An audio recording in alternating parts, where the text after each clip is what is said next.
जानते हैं।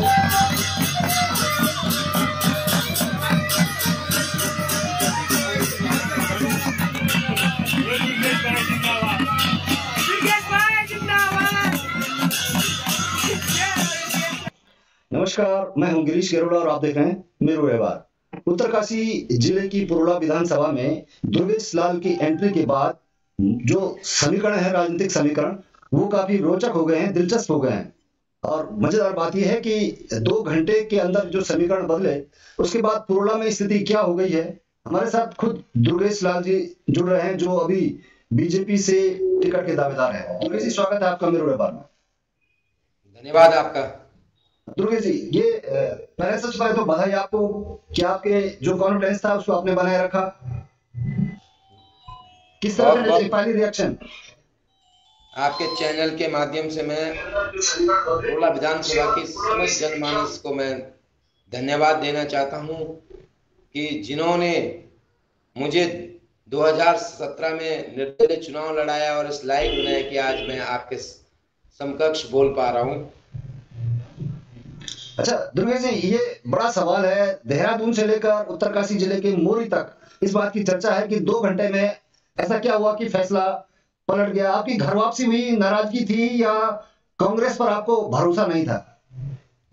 देखिए, मैं आपको एक चीज बताना चाहूंगा और आपके चैनल को आपके जो है हजारों फॉलोअर्स देख रहे हैं, पूरी पुरोला विधानसभा हमारी देख रही है। मैं अपने क्षेत्र हित के लिए मैंने जो ये कदम उठाया है, क्योंकि जब मैंने इससे पूर्व मैं बीजेपी में था, लेकिन कुछ परिस्थितियां रही तो मैंने सोचा कि मैं कांग्रेस ज्वाइन कर गया। जब कांग्रेस में गया तो कांग्रेस में मैं एक ही वहाँ पे मुझे जब 2 महीने के अंतराल में जब वहाँ पे रहा, वहाँ की रीति नीति तमाम चीज़ें देखी, तो वहाँ पे एक चीज़ पे बस काम चल रहा था कि लेने देने की बात। मैं तो एक गरीब का बच्चा हूँ, एक मजदूर का बेटा हूँ और मेरे पास तो देने के लिए कुछ थे नहीं। और वहाँ व्यक्ति विशेष की राजनीति होती है, आप अपने खेमे चल रहे थे, खेमेबाजी चल रही है। ये आपने बड़ा सवाल उठाया है कि एक तो पैसे की बात आपने कही है, दूसरे आपने कहा खेमेबाजी। तो कहीं ना कहीं वही जो लोग कह रहे हैं कि हरीश गुट और प्रीतम गुट, क्या यही वजह थी अड़चन की? देखो, जाहिर सी बात है, ये दुनिया से छुपा नहीं है कि गुट कौन सा है, लेकिन यहाँ पे जो गुट है, जो अपने स्वार्थ के लिए, उनको जनता की कभी कोई परवाह नहीं है, और अपने स्वार्थ के लिए वो करेंगे जो उनका मन करे। आप देखिएगा कि उन्होंने हमारे जो जिनको भी आज तक जनता ने नकारा है और उन लोगों ने उसको स्वीकारा है, तो इसका मतलब आप समझ ही गए होंगे। दुर्गेश जी, ये बड़ा सवाल है आम जनता के मन में, पुरोला की मतदाताओं के मन में, कि जब एक जो लीडर उनका है वो ये तय नहीं कर पा रहे हैं कि बीजेपी और कांग्रेस में कौन सी बेहतर थी, तो अब जनता को कौन सी बात आप बताएंगे कि उनको समझ में आए कि आखिर कांग्रेस में ये कमी थी, बीजेपी में ये सब चीजें नहीं होंगी अब? क्योंकि इससे पहले राजकुमार जी का जो रहा है, उसमें भी लोगों ने नाराजगी जताई थी कि काम हो ही नहीं। देखिए, मैं आपको एक चीज बताना चाहूंगा आपके चैनल के माध्यम से जी, कि कांग्रेस एक ऐसी पार्टी है जो व्यक्ति विशेष की है, वहां पे संगठन नाम की चीज नहीं है। और रही बीजेपी की पार्टी, मुझे बीजेपी में आज एक गरीब के बेटे को, एक मजदूर के बेटे को आज बीजेपी ने बिना कुछ चाय पिलाए बिना टिकट दी है, तो मैं अपने आप को बहुत सौभाग्यशाली मानता हूं। और रही कांग्रेस की बात, वहां पे सिर्फ ओनली लेने देने से अलावा कोई काम नहीं चलता है। आज देखिएगा, जितने सब करप्टेड लोग हैं, उन सब लोगों को उन्होंने अडॉप्ट कर लिया, गोद ले लिया है। आप देखिएगा, जनता ने उनको जो 2017 में भी नकारा था और 2022 में भी नकारेंगे। ये मैं आपके चैनल के माध्यम से ये खुलासा करना चाह रहा हूँ। दुर्गेश जी, आप कुछ भी कहें, लेकिन जो इससे पहले जब समीकरण थे तो ये माना जा रहा था कि मालचंद कांग्रेस से वहां पर आ रहे हैं और टक्कर जो भी होगी मालचंद वर्सेस, इस तरह की बातें आ रही थी। लेकिन ये भी सवाल है कि लोग कहते हैं कि मालचंद झामड़िया देवता है, झामड़िया विधायक है, वो खुद कहते हैं, उन्होंने खुद बयान दिया कि वो झामड़िया विधायक है, वो झामड़ चढ़ाते हैं, लोग इसी से खुश रहते हैं, लोगों को लंगर लगाते हैं। तो क्या पुरोला की एकमात्र यही जरूरत है कि लंगर लगाए जाए, झामड़ चढ़ाए जाए, या कुछ और बढ़कर इससे आगे भी है? निसंदेह इसमें कोई बात छुपी नहीं है कि वो अपने मुंह से व्याख्यान करते हैं, मैं वो हूं, मैं ऐसा हूं, मैं वैसा हूं, लेकिन उनके पास कोई रोड मैप नहीं है, उनके पास कोई प्लान नहीं है। अगर आप देखेंगे कि जब भी उनका कार्यकाल रहा, उन्होंने करप्शन से अलावा किसी चीज को और चीज को महत्व नहीं दिया है। उन्होंने लोगों को, हमारे जो ज्वलनशील मुद्दे हैं उस पे उन्होंने हमारे लोगों को गुमराह किया है। आने वाले जो चुनाव का वक्त होता है, ये माननीय लोग, हमारी जो युवा पीढ़ी है, उनको नशे की गर्त में डुबोते हैं। तो ये तमाम चीजें आप देखिएगा हमारी प्रोला विधानसभा के, आपने जो है सर बड़ियार देख लीजिए, सर बड़ियार एक आज भी लोग जो है तीसरी दुनिया के जैसे लोग रहते हैं। बिल्कुल दुर्गेश जी एक मिनट रुकना चाहूंगा आपको। ये चित्र में हम देख पा रहे हैं कि ये जो गांव का दृश्य है और यहाँ पर जो सुदूर मोरी के जो इलाके के जो लोग हैं उनकी वेशभूषा भी अलग है, उसी वेशभूषा में आप भी नजर आ रहे हैं और लोगों की एक बड़ी इच्छा है, बड़ी उनको बड़ा उल्लास है उनके अंदर कि उनके बीच से एक व्यक्ति जिसको टिकट मिला है भाजपा से, उनकी उम्मीदें बढ़ गई हैं। तो वो क्या आपका रोड मैप की आपने बात करी, तो वो कौन सा रोड मैप है जिसको लेकर के उनकी जो उम्मीदें हैं वो पूरे होने जा रही है? देखिए, मैं जो ये दृश्य देख रहा हूं तो देख के मेरी आंखों में आंसू आ रहे हैं। मैं इस गांव में इन बच्चों के बीच में इस परिवार में पढ़ा हूं, लिखा हूं, और जब मैं अपने बैग को देखता हूं तो हमारे बच्चे आज भी, जिनके पास अच्छे पढ़ने के लिए स्कूल्स नहीं है, स्कूलों में टीचर्स नहीं है, भवन नहीं है। अगर आप हॉस्पिटल की व्यवस्था देखें, हॉस्पिटल में डॉक्टर्स नहीं है, नर्सिंग स्टाफ्स नहीं है, मेडिसिन नहीं मिलती है। अगर एक सिंपली किसी को बुखार होता है, वहां पे लेबोरेटरी नहीं है कि कोई ब्लड सैंपल, वहां से कोई ब्लड सैंपल ले और उसकी जो है रिपोर्ट मिल पाए। उसके लिए लोग जो है, अगर कोई भी प्रॉब्लम होती है उसके लिए प्रोला से, लास्ट सीमांत गांव से, ओसला ढाटमेर से, आप जो है मोंडा, आपके सरबड़ियार से, लिवाड़ी, तमाम ये नतेड़ गांव, नौगांव से कई ऐसे सुदूरवर्ती गांव है, वहां से जो है देहरादून आना पड़ता है। इन सब चीज के जो भागीदार है, ये जो आजकल अपनी खरीद फरोख्त करते हैं टिकट के वक्त पे, अगर ये लोग अपने जो है धन बल पे जो है लोगों को चुनाव के दौरान जो है अपने धन बल का प्रयोग करते हैं, इस चीज के सारे जिम्मेदार जो ये आज तक के ये जो विधायक हैं, ये इन लोगों ने आज जो है जनता के साथ जो है बहुत बड़ा खिलवाड़ किया है। दुर्गेश जी, जहां आप इशारा कर रहे हैं उसको हम समझ रहे हैं, उसको मतदाता भी अच्छी तरह समझ रहे हैं कि आप किसकी बात कर रहे हैं, लेकिन बड़ा सवाल ये है कि जिनकी आप बात कर रहे हैं वो भी बीजेपी के विधायक रहे हैं, पार्टी वही है, तो गलतियां हो कहां जाती हैं? जनता समझ नहीं पा रही है या कुछ करना ही नहीं चाहते क्षेत्र में? सी, आपके चैनल के माध्यम से मैं एक चीज कहना चाहता हूं, पार्टी कभी कोई गलत नहीं होती है। गलत होता है वो व्यक्ति जिसको हम चुन के बेचते हैं। अगर आज के डेट में मैं भारतीय जनता पार्टी को ज्वाइन किया हूं, भारतीय जनता पार्टी ने मेरे पे विश्वास जताया है, मुझे टिकट दी है, अगर मैं काम नहीं करूंगा तो भारतीय जनता पार्टी का मुख्यमंत्री गलत नहीं है, भारतीय जनता पार्टी का मंत्री गलत नहीं है, गलत कौन है? दुर्गेश्वर लाल होगा।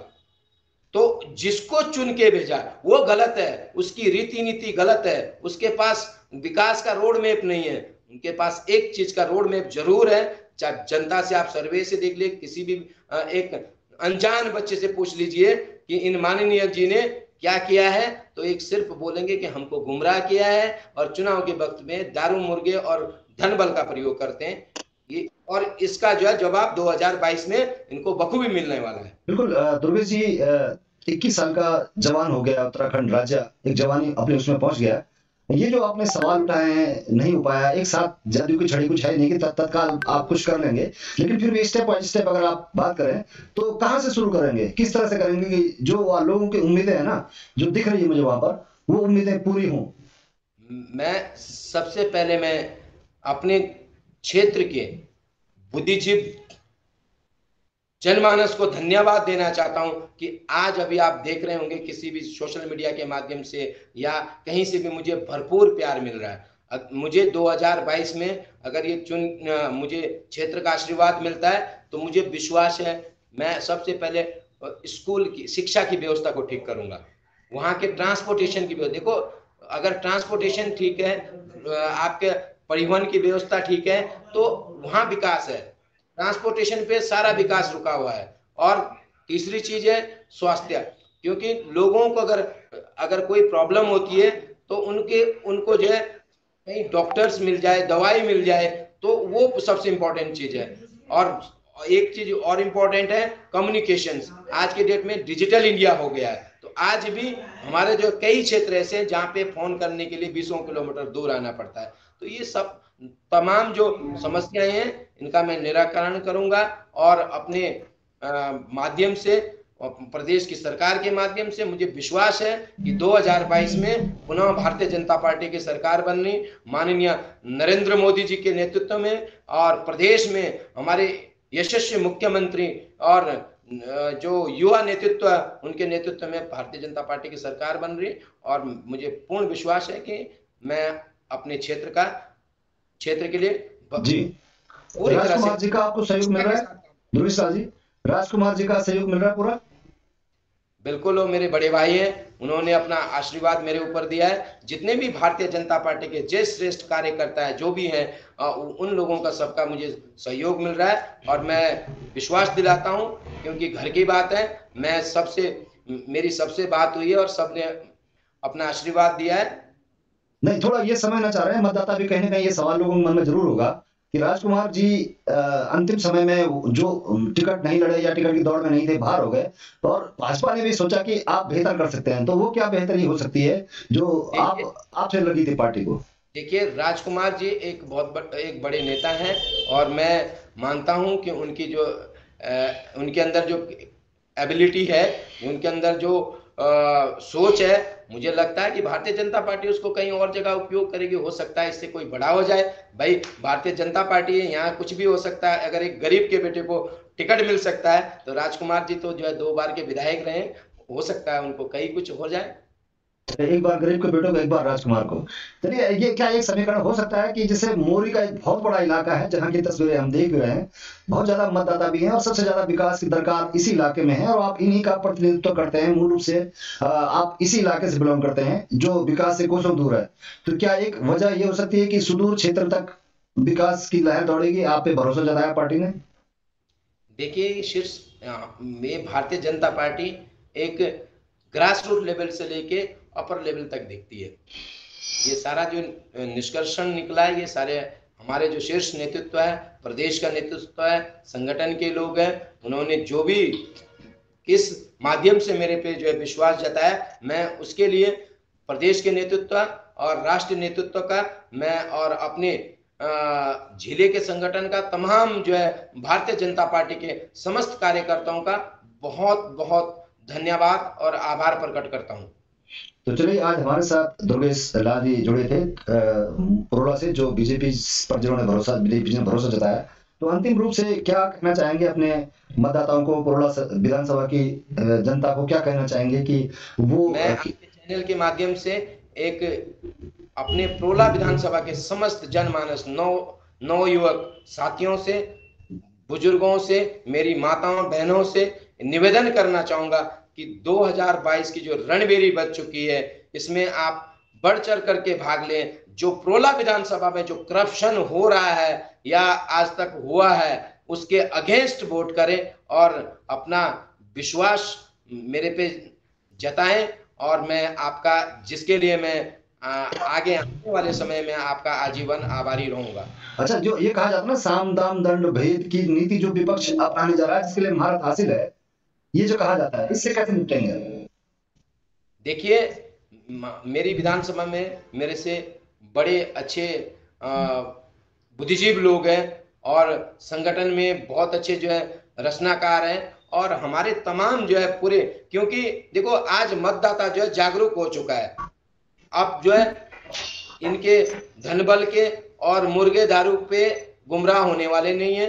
9 युवक लोग जागरूक हो चुका है, इनको ये सबक बहुत जल्दी मिलेगा।